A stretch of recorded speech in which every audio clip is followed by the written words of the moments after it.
J.T. Brabante. And now the topic is uncertainty. What is uncertainty? What is all about uncertainty? Now we all focus on the question of what is uncertainty.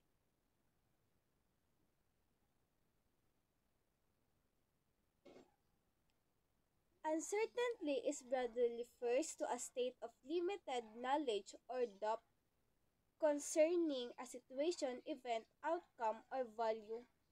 Definition: the condition of being uncertain,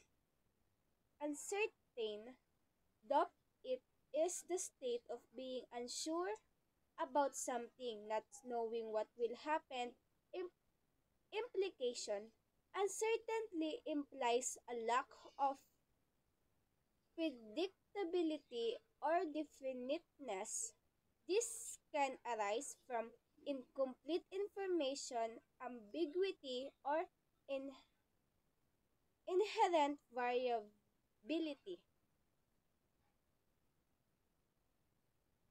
O sa Tagalog, ang uncertainty is kawalan ng katiyakan. Ibig sabihin, hindi ka sigurado o hindi sure yung mga gamit na o yung mga information.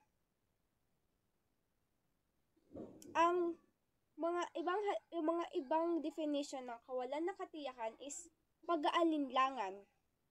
This embraces doubt or hesitation, kawalang seguridad. This highlight a lack or security or stability. Alinlangan, this is shorter, more direct way of saying doubt. Ibig sabihin dito, nagdadalawang isip ka, walang katiyakan yung mga bagay na hindi ka makapagpasya ng maayos. Nagdadalawang isip ka sa bagay na hindi mo kayang pagpapasyahan. Ibig sabihin is, tumatagal yung panahon ng pagpapasya mo. Nag-aalinlangan ka, inisip mo kung anong mangyayari o kung anong ikakasamaan nito. Kung magiging mabuti ba o magiging masama. And that's all.